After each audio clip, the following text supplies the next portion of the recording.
पाकिस्तानी फौज की नापाक हरकत मुसलसल जारी है क्योंकि एलओसी पर सीजफायर की खिलाफ वर्जी करना पाकिस्तान के मामूल में शुमार हो गया है। लिहाजा एक मरतबा फिर से पाकिस्तान ने मकामी शहरियों को निशाना बनाया। एक रिपोर्ट देखिए।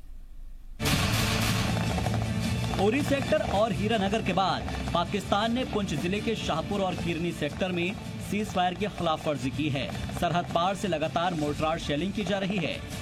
पाकिस्तान की इस नापाक हरकत का जवाब हिंदुस्तानी फौज मुकम्मल तौर पर दे रही है। दरअसल पाकिस्तानी फौज की जानिब से पुंछ जिले के शाहपुर कस्बा और किरनी सेक्टर में शाम 5 बजे से तड़के सुबह तक भारी गोलीबारी की गई, जिसमें 2 मकामी लोग जख्मी हो गए। इनकी शिनाख्त बांडी चिंचिया के 24 साल के मोहम्मद सलीम और मोहम्मद शरीफ की 13 साल की बेटी तनवीर कौसर के तौर पर हुई है, जिन्हें अस्पताल में भर्ती करा दिया गया है। आज सर ये 5 बजे के बाद फायरिंग शुरू हो गई और अचानक जबरदस्त तरीके से, और जिससे हमारे 2 लोग कस्बा की तनवीर अख्तर और बांडी चिंचिया के मोहम्मद सलीम जो है जख्मी हुए और मोहम्मद सलीम को जम्मू रेफर कर दिया गया है। पाकिस्तानी फौज की जानिब से 2 दिन की खामोशी के बाद एक बार फिर से शाम 5 बजे पुंछ जिले के शाहपुर किरने कस्बा बांडी चेचिया में रिहायशी इलाकों को निशाना बनाकर भारी गोलीबारी शुरू की गई, जो कि तड़के सुबह तक बदस्तूर जारी रही।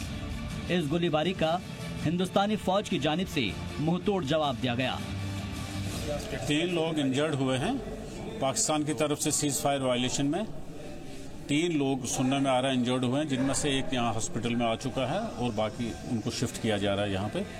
तो डॉक्टर साहिबान की रिपोर्ट के मुताबिक मैं खुद भी अंदर डॉक्टर साहिबान के साथ खड़ा था। डीएसपी साहब भी थे, तहसीलदार साहब भी थे। तो आउट ऑफ डेंजर हैं।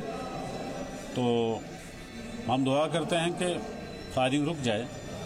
फिलहाल मोहम्मद सलीम को इंतजामिया की जानिब से एसीआर मोहम्मद बशीर लोन ने रेड क्रॉस फंड से फौरी मदद के तौर पर 10,000 रुपए दिए हैं। हालांकि मोहम्मद सलीम के ये जख्म तो वक्त के साथ भर जाएंगे, लेकिन इंतजार रहेगा कि कब पाकिस्तान अपनी नापाक हरकतों पर लगाम लगाएगा।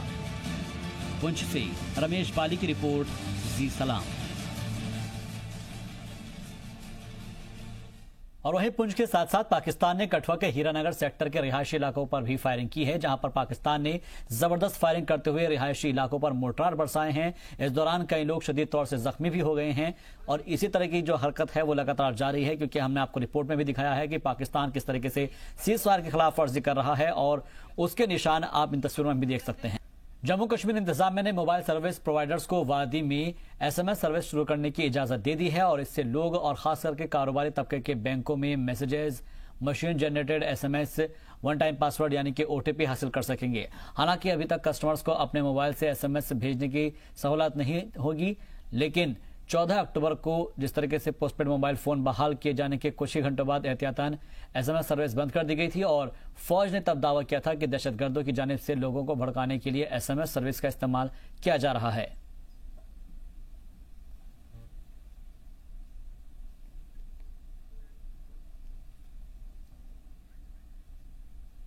अच्छा स्टेप हुकूमत ने उठाया है, हम इसका वेलकम करते हैं। लेकिन जो देखने में आया गुज़श्ते 4-5 महीनों से जब से यहाँ हालात दिगरगुं थे, तब से मुसलसल इंटरनेट, ब्रॉडबैंड और जो एसएमएस सर्विस वो पूरी तरह से बंद थी। अब धीरे धीरे हालात ठीक हो रहे हैं और सरकार ने जो स्टेप उठाया है, अब इसकी वजह से तालिब इल्मों को और जो बैंकों के साथ डील करते हैं उनको ओटीपीज़ में बड़ी रुकावट महसूस होती थी। अब वो आहिस्ता आहिस्ता से काम करने लगे और उनको वो मुश्किलात दूर हो गए हैं।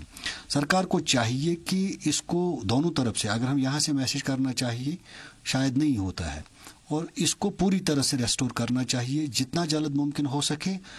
पूरी तरह से एसएमएस सर्विस के साथ साथ इंटरनेट सर्विस भी बहाल की जाए और मोबाइल फ़ोन सर्विस भी चालू की जाए, ताकि लोग आसानी से अपना कामकाज कर सकें, उनको दिक्कतों का सामना नहीं करना पड़े।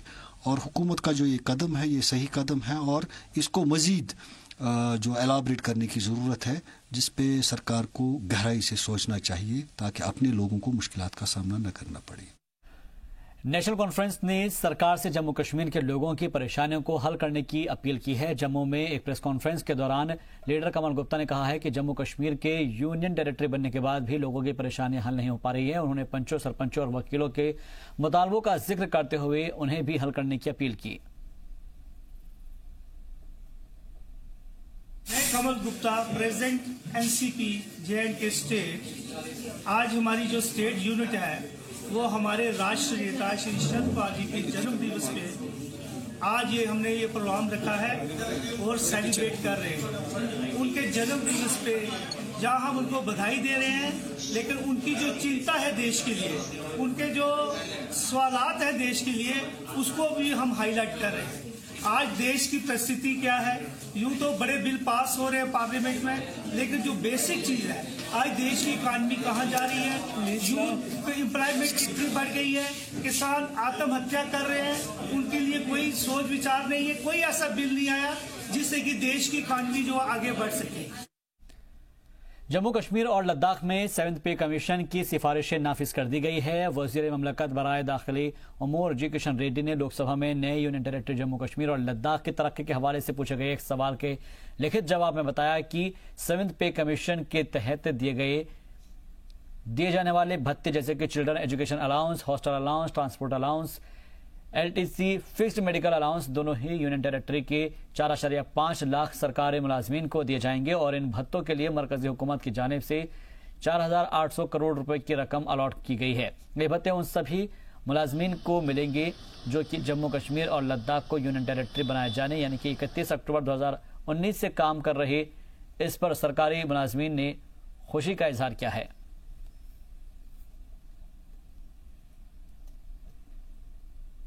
बड़े पुरानी ये समस्याएं चली आ रही हैं और मेरे को ये कहने में कोई गुरेज नहीं है कि ये ज़्यादातर पॉलिटिकल मिसलिंग की वजह से ये प्रॉब्लम्स क्रिएट की गई। बगैर पोस्ट के लोगों को लगा लिया गया, फिर उनके साथ ना उनकी तनख्वाह का कोई मसला, कोई सही जगह थी, ना उनकी पोस्टिंग थी, सिर्फ शायद वोट बैंक पॉलिटिक्स करते हुए ये सारा कुछ हुआ जो बेसिकली पब्लिक के साथ एक धोखा था। 17 दिसंबर से मरकजी वजीर नितिन गडकरी जम्मू से खादी के कपड़ों को फरोग देने के लिए कैंपेन लॉन्च करने वाले हैं और इसकी जानकारी जम्मू में खादी और ग्रामोद्योग आयोग के चेयरमैन विनय कुमार सक्सेना ने एक प्रेस कॉन्फ्रेंस के दरमियान दी। वाज़ेह हो कि हुकूमत की जानिब से कैंपेन लॉन्च कर खादी के कपड़े खरीदने पर जोर दिया जाएगा और इसके लिए लोग खादी के दीगर कपड़ों के साथ रुमाल भी खरीद सकेंगे। वे अपने ऑर्डर ऑनलाइन दे सकते हैं। पेटीएम से भी करार किया गया है जिसकी कीमत 50 रुपए तय की गई है। सरकार का हदफ पूरे मुल्क में 5 करोड़ रुमाल बेचने का है। सक्सेना ने जानकारी दी है कि जम्मू खादी ग्रामोद्योग से तकरीबन 125 ख्वातीन को रोजगार मिला हुआ है और आने वाले दिनों में 1200 से 1500 ख्वातीन को रोजगार मिलेगा। दूसरी जानिब जानकारी दी गई कि पैरामिलिट्री फोर्सेज जैसे कि CRPF, BSF, ITBP फोर्सेज के लिए भी खादी की वर्दी तैयार की गई है जिसके सैंपल अप्रूव हो गए हैं और बहुत जल्द ही ऑर्डर आने भी शुरू होने वाले हैं। ये नैपकिन 2016 से लाखों नैपकिन जो हैं सिले जा चुके हैं और अभी 17 तारीख को इसी महीने हमारे माननीय मंत्री श्री गडकरी जी एक कैंपेन लॉन्च कर रहे हैं कि हर व्यक्ति कम से कम खादी का एक रुमाल अगर परचेज करे तो हम लाखों लोगों को जो है रोजगार दे सकते हैं। ये कैंपेन हमारा 17 तारीख से शुरू हो रहा है, तो उसी वजह से मैं आज यहाँ आया था। 5 करोड़ नैपकिन जो हैं पूरे देश में बेचने का लक्ष्य है। एक नैपकिन की कीमत 50 रुपये होगी। माननीय प्रधानमंत्री जी भी कहते हैं कि कम से कम खादी का एक रुमाल तो लोग रखें। तो इसके लिए यहाँ पर अभी तक करीब जो 125 महिलाएं यहाँ काम कर रही हैं और क्योंकि इसको हम नेशनल इंटरनेशनल लेवल पर जो है कैंपेन करेंगे इसका, तो जिस तरीके से ये आगे बढ़ेगा मुझे होप है कि कम से कम 1200 से 1500 महिलाओं को यहाँ पर जो है ये काम मिलेगा। इनके लिए स्पेशली मशीन्स भेजी गई हैं, कटर्स भेजे गए, क्योंकि इतनी लार्ज स्केल पे मैनुअली काटना संभव नहीं होगा, तो वो सारी चीज़ें लगाई गई हैं। तो आज मैं बस 2 घंटे वहीं था देखने के लिए। दुकानों पे तो नहीं, ऑनलाइन होगा। जिस दिन 17 तारीख को हम लोग लॉन्च कर रहे हैं उस दिन हम पेटीएम से भी जो है एग्रीमेंट साइन कर रहे हैं और पेटीएम ने ये गारंटी ली कि वो 2 करोड़ नैपकिन जो हैं वो बेचेंगे। बहुत एक्टिविटीज़ चल रही हैं। हम लोगों ने अपने सैंपल्स बनाए, उनको दिए, सैंपल्स अप्रूव हुए हैं और अब शायद धीरे धीरे हमारे पास उसके ऑर्डर्स आने वाले हैं। आप यूँ समझ लीजिए कि इतना बड़ा परिवर्तन आएगा इससे। CRPF 11 लाख लोग हैं, BSF करीब 9 लाख लोग हैं उनके पास, इस तरीके से ITBP 6 लाख। कितनी बड़ी फोर्स है देश की, और ये सब अगर जब खादी पहनेंगे तो देश के लिए कितना बड़ा सम्मान होगा और साथ में खादी के आर्टिजन्स के लिए कितना बड़ा सम्मान होगा कि वो धागा जो बना रहे हैं कहीं किसी छोटे से गांव में बैठकर, वो आज हमारी फौज के लोग जो है उसे पहन रहे हैं। गांदरबल के जिला तरक्याती कमिश्नर हशमत अली ने महकमाए बिजली के तरक्याती महकमे और उससे मुस्लिक विंग्स के सीनियर ओहदेदारान की मीटिंग में जिले में बिजली की फाहमी को बेहतर बनाने के लिए बिजली की जो फराहमी है उसको बेहतर बनाने के मकसद से बिजली के मंसूबों की सूरत हाल का जायजा लिया। और इस मीटिंग में गांदरबल के एडीसी फारूक अहमद बाबा, चीफ प्लानिंग ऑफिसर के अलावा मुताल्लिका महकमे के अफसरान मौजूद रहे। इस मीटिंग में रियासत के स्कीम्स का जायजा लिया गया, जिसमें दीनदयाल उपाध्याय ज्योति योजना, सौभाग्य इंटीग्रेटेड पावर डेवलपमेंट स्कीम और वज़ीर आज़म के तरक्याती पैकेज शामिल है। मीटिंग के दौरान मंसूबों के तहत मंजूर शुदा मंसूबों पर भी बहस की गई। इस मौके पर ओहदेदारों ने डीजीसीए को स्कीमों से आगाह किया। बांदीपुरा के मिनी सेक्रेटरीट में कॉन्फ्रेंस हॉल में जिस्मानी तौर पर माजूर बच्चों की रहनुमाई के लिए एक प्रोग्राम का इनेकाद किया गया। ये प्रोग्राम महकमा सोशल वेलफेयर की जानिब से किया गया है। इस प्रोग्राम में दीगर महकमे के अफसरान मौजूद रहे। प्रोग्राम में माजूर अफराद की रहनुमाई का हलफ भी लिया गया। इस मौके पर माजूर अफराद में मसनूई आज़ा, व्हील चेयर्स, हेयरिंग एड्स और इसके अलावा महकमा तालीम ने तकरीबन 2 लाख रुपए के चेक्स भी तालीम मुआवजे के तौर पर बच्चों में तकसीम किए हैं। जिले में इस वक्त कुल मिलाकर 1070 अफराद का इंदिराज महकमा तालीम के पास है, जबकि एक अंदाजे के मुताबिक जिले में कुल तकरीबन 2000 अफराद हैं। इस मौके पर जिला इंतजामिया ने कहा कि जिस्मानी तौर पर माजूर अफराद हर मुमकिन सहूलत उनको मुहैया कराई जाएगी।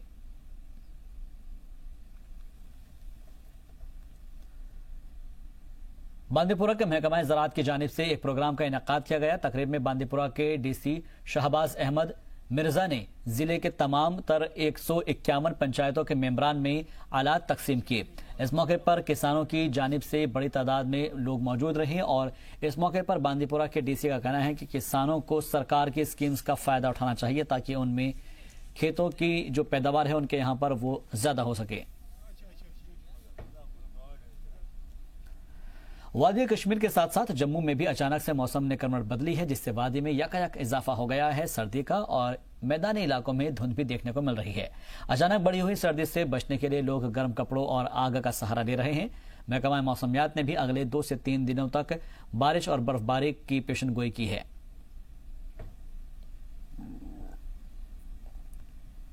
वादी कश्मीर के साथ साथ चिनाब वैली में भी सर्दी अपने उरूज पर है। सीजन की पहली बर्फबारी के बाद से ही भद्रवाह और आसपास के इलाके का जो दर्जा हरारत है वो लगातार कम होता गया। गुज़िश्ता रात दर्जा हरारत -2.7 डिग्री दर्ज किया गया। सर्दी की वजह से ज्यादातर लोग घरों में ही छिपे हुए हैं और सर्दी और बर्फीली हवाओं ने आम लोगों की परेशानी और भी बढ़ा दी है। इसमें कोई शक नहीं और कुछ थोड़ी बहुत इम्प्लीकेशंस हो सकती हैं। आपके फ्रॉस्ट लग सकता है आपकी एग्रीकल्चर प्रोडक्टिविटी में या फ्रूट्स में कुछ डिले हो सकता है, जैसे एप्पल का जो इन्फ्लोरेसेंस है या फ्लावरिंग है बाकी फ्रूट्स की वो थोड़ी डिले हो सकते हैं क्योंकि ऑप्टिमम टेम्परेचर थोड़ा सा लेट मिलेगा उनको। तो बाकी दूसरा अगर ओवरऑल बात की जाए, अगर वाटर टेबल की बात की जाए या पानी का जो ज़ख़ीरा है उसकी बात की जाए या जैसे आपके पेरिनियल रिवर्स का जो फ्लो है वो इस साथ में अच्छा कंट्रोल में रहेगा। और इस बार मुझे लगता है अगर बर्फ़ ज़्यादा रही तो डाउन स्केल में कुछ ऐसी पानी की प्रॉब्लम। देखिए आपकी बार लास्ट जो ईयर है उस प्रोलॉन्ग विंटर्स तो थी, लेकिन वो लास्ट वीक ऑफ नवंबर में फर्स्ट स्नोफॉल हुआ था। तो आपकी बार जो है 2 नवंबर को ही स्नोफॉल शुरू हुआ है और तब से वक्फे से बर्फबारी हो रही है। इससे काफ़ी नुकसान है क्योंकि यहाँ पर जितना भी है जो स्लोप्स पे लोग रहते हैं जहाँ पे स्नो काफ़ी एकोमुलेट हुआ है वो ड्राई वाटर पर डिपेंडेंट होता है। सारे जो कैटल रेयर्स हैं तो उनको बहुत बड़ी मुश्किल हो रही है। सबसे बड़ी कि उनका जो अभी घास जो ड्राई वाटर था वो अभी तक ओपन में ही था, उसको अभी संभाल नहीं पाए थे क्योंकि ट्रेडिशनली दिसंबर के मिड से वो शुरू होता है तो उनको काफ़ी नुकसान हुआ। उसके बाद बाकी जो स्कूल कॉलेजेस वो अभी खुले थे। यहाँ पर एजुकेशन का जो सिस्टम है, पहले ही सीज़न यहाँ पे बड़ा छोटा होता है हार्श विंटर्स की वजह से, लेकिन जो प्रीपोन्ड हुई है विंटर्स करीबन 1 महीना प्रीपोन्ड हुई है उससे एजुकेशन सिस्टम पे भी फर्क पड़ा है। राजौरी में जिला इंतजामिया की जानिब से एक जरूरतमंद तालिबा की मदद की गई। वाज़ेह हो कि गायत्री नाम की तालिबा की आंखों में परेशानी थी। तालिबा ने जिला इंतजामिया से राब्ता किया और जानकारी दी कि आंखों में तकलीफ की वजह से वो पढ़ाई नहीं कर पा रही है, जिसके बाद जिला इंतजामिया की टीम ने जांच के बाद BA की तालिबा गायत्री की मदद की।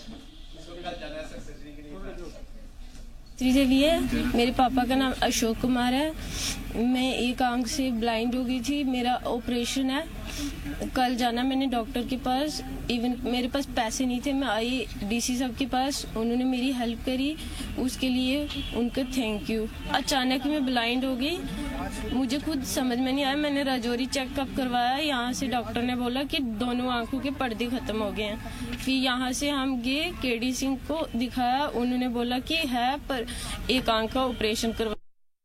वांट के और सारे ऐसे स्टूडेंट्स जो हैं इनको ऐसे कुछ इश्यूज हैं, जो भी हमारे पास अप्रोच करते हैं हम असिस्टेंस प्रोवाइड करते हैं। के अंदर देखिए हम एजुकेशन को पुश करते हैं और जो भी हम प्रोवाइड करते हैं जितने सारे इनोवेटिव स्टेप्स हम दे सकते हैं। तो ऐसे केसेस जब ऑलरेडी हमारे पास आते हैं जहाँ इनको फाइनेंशियल कंडीशंस जो हैं पुअर हैं या कुछ कोई भी ऐसे इश्यूज हैं जो एजुकेशन में हैम्पर कर रहे हैं, तो हम असिस्टेंस प्रोवाइड करते हैं। धरती की जन्नत कहे जाने वाले कश्मीर में ऐसे नौजवान भी आगे आए हैं जिन्होंने मुल्क और रियासत का नाम पूरी दुनिया में रोशन किया है। उन्हीं में से एक है अदीब अहमद वानी। अदीब एक स्केटर हैं और जो कि सिंगापुर में तिरंगा लहराने की तैयारी कर रहे हैं। मिलिटेंसी से मुतासिर होने के बावजूद कश्मीर के नौजवानों के जज्बे और हौसले जमा हैं। यही वजह है कि वो अपने मुल्क का नाम रोशन करने से कभी भी पीछे नहीं हटते। एक बार फिर से मुल्क का परचम बैनुल-अक़वामी सरजमीन पर लहराने की तैयारी चल रही है। मौका होगा सिंगापुर में मुनक्किद कराए जा रहे इंटरनेशनल आइस स्केटिंग कंपटीशन का। जी हां, इस बड़े टूर्नामेंट में हिंदुस्तान की नुमाइंदगी करेंगे श्रीनगर के अदीब अहमद वानी। अदीब श्रीनगर के रहने वाले हैं जिन्होंने नेशनल लेवल के कई खिताब अपने नाम किए हैं। अब उनकी नजर सिंगापुर में कराए जा रहे स्केटिंग मुकाबले पर है। काफ़ी जगहों पे खेला है, जैसे कि पुणे, महाराष्ट्र, हैदराबाद वगैरह, छत्तीसगढ़ वगैरह में खेला है, अपनी स्टेट को रिप्रेजेंट किया है। और मैं अब इंटरनेशनल के लिए सिलेक्ट हुआ। सिंगापुर फर्स्ट वीक ऑफ जनवरी में कंपटीशन है। जी ये शॉर्ट तैयारियां हैं इसकी काफ़ी ज़्यादा तैयारियां, काफ़ी मेहनत की है मैंने इस मुकाम को हासिल करने के लिए और इस मुकाम तक आने के लिए। फर्स्ट वीक ऑफ जनवरी में इसका कंपटीशन सिंगापुर में होने वाला है। श्रीनगर के बर्न हॉल स्कूल में तालीम हासिल करने वाले अदीब वानी को ice skating association of India ने सिंगापुर दौरे के लिए चुना है। एसोसिएशन ने अदीब के शानदार मुजाहरे के दम पर उन्हें ये मौका दिया है। वानी 500 मीटर कैटेगरी में गोल्ड और 1000 मीटर कैटेगरी में सिल्वर मेडल जीत चुके हैं। अब उनकी नजर जनवरी के पहले हफ्ते में होने वाले सिंगापुर के सी ओपन्स एसटी ट्रॉफी यानी शॉर्ट ट्रैक चैलेंज सीरीज 2019-20 मुकाबले पर है। अदीब वानी के अलावा बर्न हॉल स्कूल के ही स्केटर उमर इकबाल को भी चुना गया है। सिंगापुर में हिंदुस्तान को रिप्रेजेंट करने वाले दोनों खिलाड़ियों को 24 दिसंबर को दिल्ली में रिपोर्ट करना है। इसके बाद 26 दिसंबर को वो सिंगापुर के लिए दिल्ली से रवाना हो जाएंगे। 7 जनवरी को खिलाड़ी अपने मुल्क लौटेंगे। कि वो कभी भी अपनी स्पोर्ट्समैन स्पिरिट हमेशा दिखाए और कभी भी किसी भी स्पोर्ट्स में हार ना मारे और आगे बढ़ते चले। इंशाल्लाह उनको अपनी सफलता हासिल होगी। इंशाल्लाह मैं अपने देश के लिए मेडल हासिल करके लाऊं और उम्मीद रखता हूं कि मेरे को पूरी सपोर्ट करे अपनी स्टेट इस गेम को आगे बढ़ाने के लिए। अदीब की कारकर्दगी से उनके वालिद मंजूर अहमद वानी काफी खुश हैं। उन्होंने कहा कि बेटे से बहुत उम्मीदें हैं। पिछली दफा जब 15th नेशनल गुलमर्ग में हुआ उसमें अदीब ने J&K के लिए गोल्ड निकाला और सिल्वर एक निकाला। वहां पर मैंने बहुत सारे कश्मीरी लड़के अपने यहाँ के देखे जिनका मैंने बहुत सारा अच्छा टैलेंट देखा, लेकिन वो इतने गरीब भी है कि मतलब वो अगर वो इंटरनेशनल के लिए सिलेक्ट भी होते हैं तो वो बेचारे जा नहीं पाते हैं। सो दैट्स वाई कि और यहाँ के हालात की वजह से भी बहुत बड़ी प्रॉब्लम आ गई। एक्चुअली रिसेंटली अगस्त के महीने में अदीब यूरोप के लिए सिलेक्ट हो गया था एक्चुअली, तो उस वक्त हमारी जो लेटर बाहर से आई वो 3 महीने के बाद आई, जबकि जब वो यूरोप का जो वो एक्चुअली कैंप था इनका 17 डेज कैंप था यूरोप में, तो 3 महीने के बाद हमको वो लेटर मिली जबकि वो कैंप खत्म भी हो गया था। जी सलाम से खास बातचीत के दौरान अदीब ने कहा कि कश्मीर में खिलाड़ियों की कमी नहीं है, कमी है तो बस उनके हौसला अफजाई की और मौके की। वक्त वक्त पर कश्मीर के होनहार खिलाड़ियों ने इसे साबित भी किया है। जी मीडिया के लिए श्रीनगर से फारूक वानी की रिपोर्ट।